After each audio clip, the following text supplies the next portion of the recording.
Joe, we continue on our quest. Wait, not necessarily a quest, I guess. I mean, this is our second It's a one. quest. It's kind of a quest. Okay. All right. Second one on our quest, and we did this last year too. We're going around the country doing deep dives on teams, and today we have landed on the Kentucky Wildcats. Now, I did one about 3 or 4 weeks ago. It's on our AYS channel. So I'm going to let you kick the ball off on this. When you look at the Kentucky Wildcats, who now might be a football school here with John Calipari leaving, what do you think about the Wildcats going into 2024? I have been extremely bullish on Kentucky this offseason. The more time that I've taken to watch film on the guys that they have that are their best players, the more that I've dug in on the stats of returning guys, the transfer portal players that they're adding. This is one of the most under-recognized teams in the SEC. This is the most under-recognized and underappreciated team in the SEC because we're so used to the prototypical Kentucky team from long ago. For so many decades, they were a joke. They were the team that was constantly stomped out. They were constantly a team that you were looking forward to when your team was playing them. I think over the past decade, maybe a little less, since Stoops took over, we have seen a slow progression and improvement on this Kentucky team. There's been some really good years. Last year was a little bit of a step back. But I see the way that this defensive roster comes back with Maxwell Harrison, with Deone Walker, who I spoke very, very highly of last show, with De'Eric Jackson, bringing in Jamon Dumas-Johnson, who is one of the best linebackers in the country and only left because there is an even crazier athlete behind him who took over. They're going to be a top defense in the SEC this upcoming season. Mm-hmm. My main question mark with them is, what does Brock Vandagriff do? Can Brock Vandagriff take advantage of all the guys that he's got to work with Chip Trainum, with Barry and Brown, with Jamori Macklin, who I think is not getting enough love for how big of a portal ad that he is coming from North Texas? What can he do with his turn to drive the bus? Can he take them to their destination? Can he get them to a playoff? If he plays well, I think that they can win 9 games. But if there is a musical chairs here with the quarterback position and he plays like shit the first few weeks and he's just Devin Leary all over again, then they're right back to 7-5. And I will caution, we just got done talking about this. You got to give Brock Vandagriff time. You can't just panic and run away from him, too. Yeah. I'm going to pull up Kentucky's schedule because I want to get to it. Or maybe, actually, while I'm speaking, can you pull up Kentucky's schedule for just a moment? Yep. Joe, here's the biggest thing for me. I agree with what you just said. Actually, was my take 3 weeks ago when we talked about this. Look, I agree with you defensively in so many eras. You bring back Rybeco, who had 5 TFLs last season. Hayes had 4.5. J.J. Weaver, a 6-year guy who had 7 sacks last year, he returns. We talked about their D-line a lot here, but you bring back De'Eric Jackson, who had 89 tackles, along with Dumas-Johnson. Maxwell Harrison returns. I do think defensively that they're going to be really good, okay? Like, if there's a team for me that I think, like, hey, if they actually hit on some things offensively, I agree with you that they could be a surprise team. But the problem is that they have a new OC in Bush Hamden. Okay, now comes over from Boise State, and it's kind of more spread. Like we saw him be a lot more spread and run with the quarterback. He's more innovative, and kudos to Mark Stoops for not going complete pro style and being more innovative.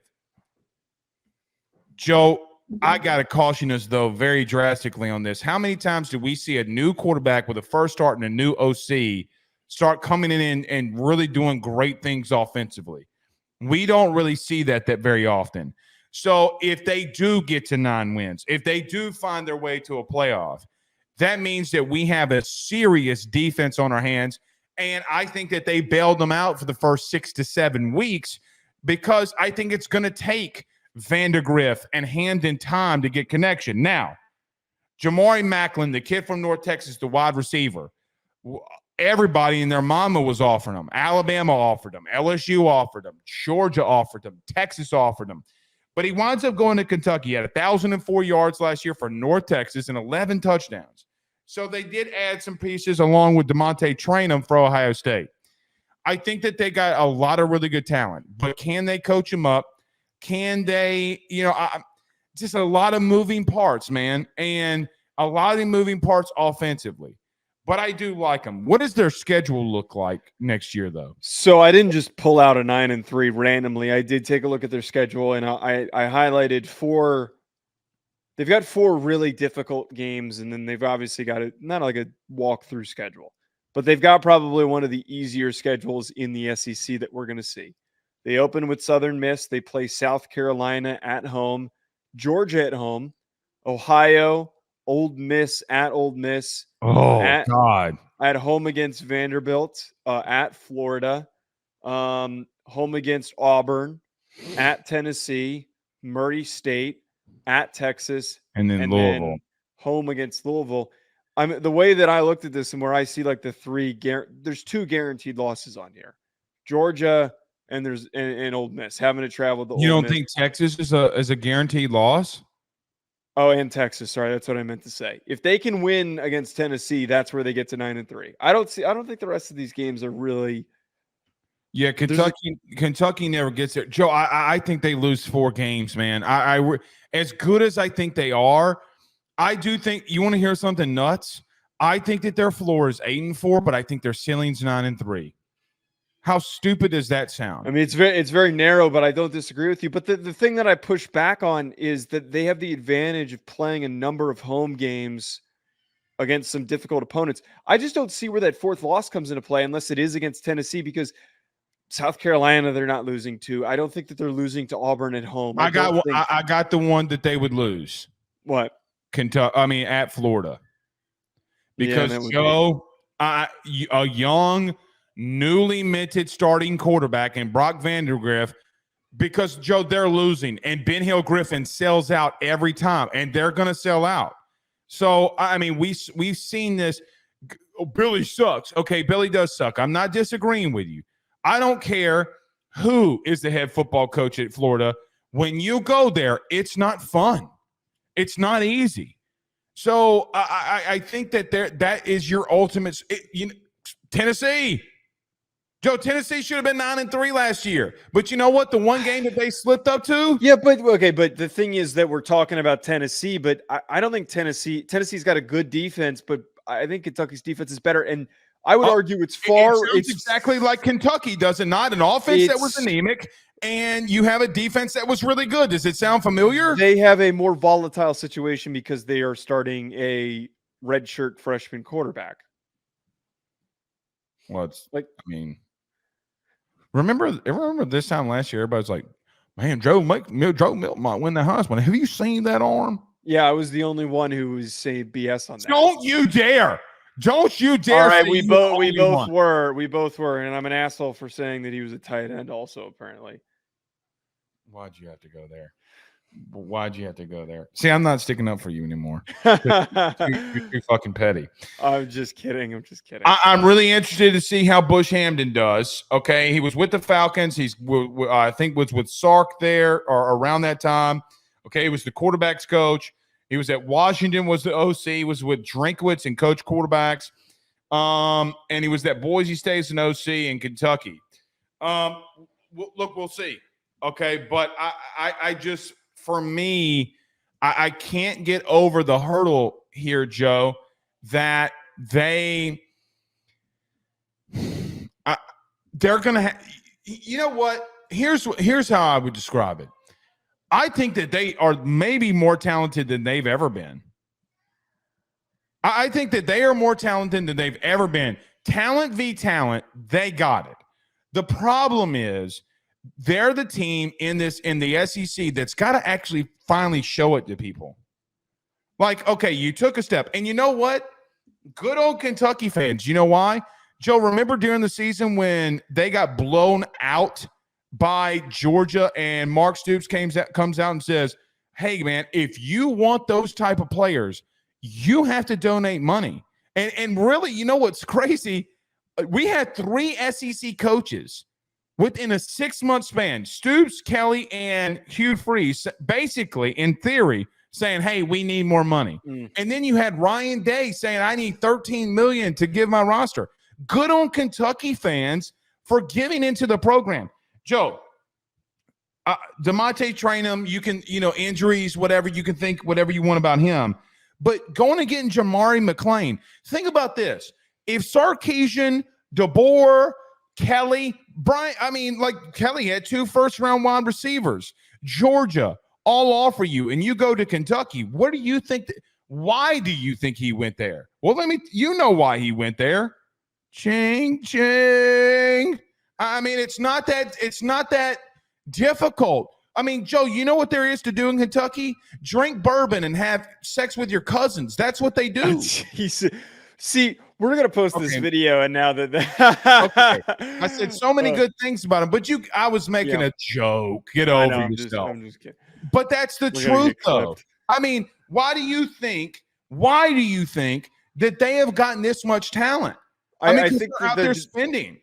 I think they're definitely spending more money, but I also think, though, that there is, and I brought this up earlier, people scoff at this because no one wants to give Kentucky any credit because we're so used to them being bad. But the reality is that Stoops has built a consistent culture.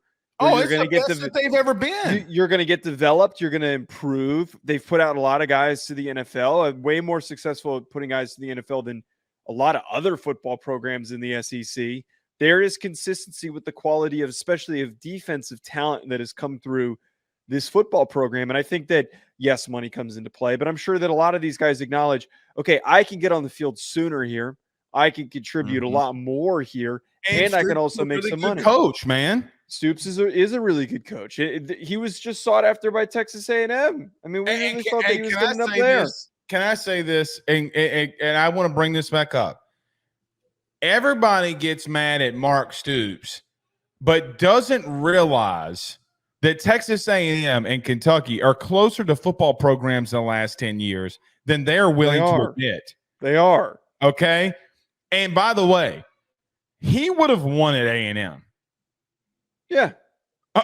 Which is still insane that they didn't want him. I can't believe. But hey, you know what?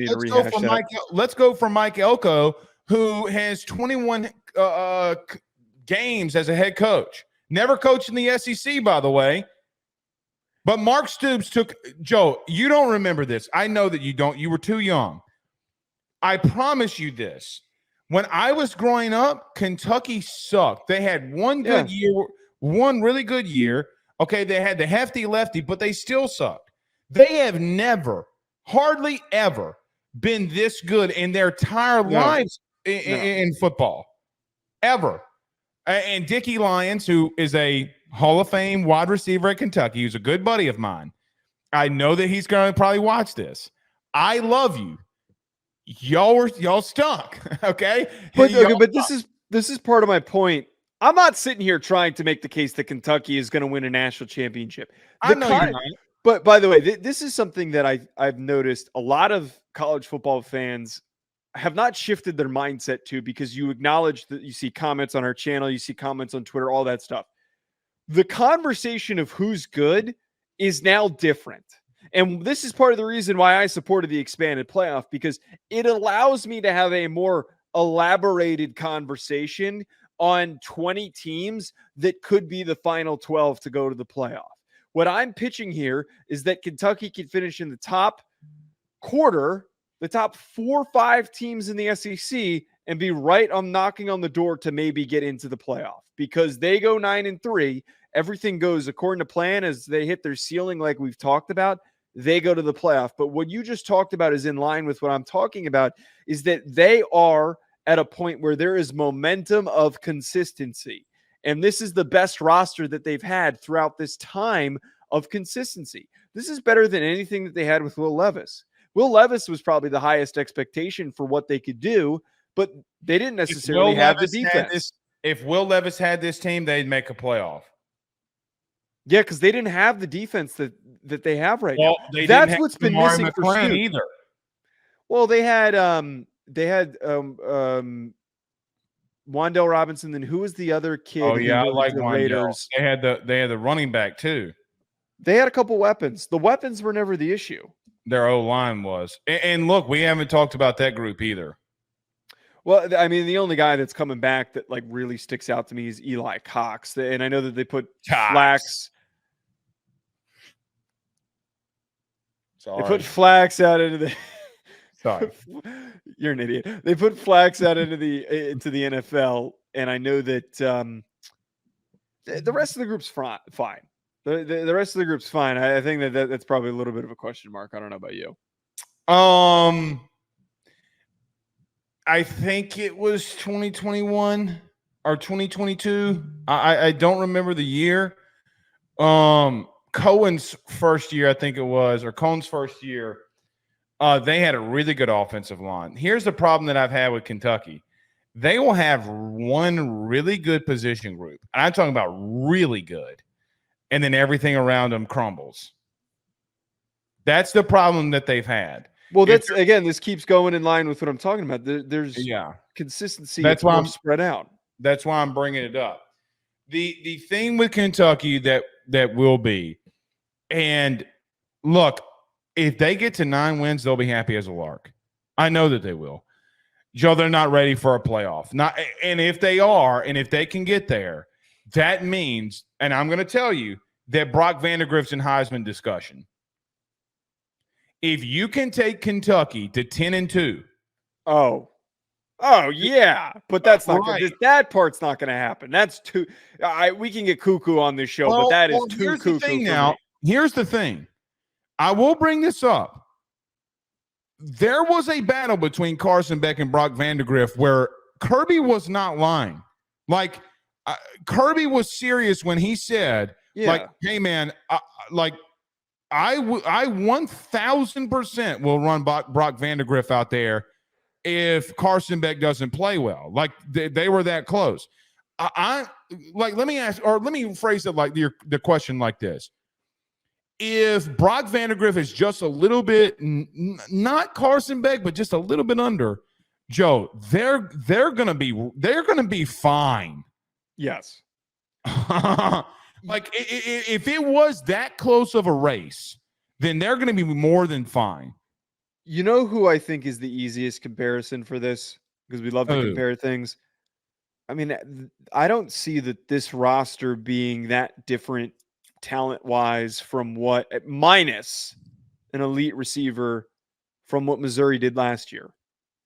We never spoke about Missouri as being a national championship winning team, but Missouri last year was good enough to go to the playoff, right? If there was a 12-team playoff, they would have been in the 12-team playoff. There was somebody on the show who said they were going to be second in the East. I don't remember that. Okay.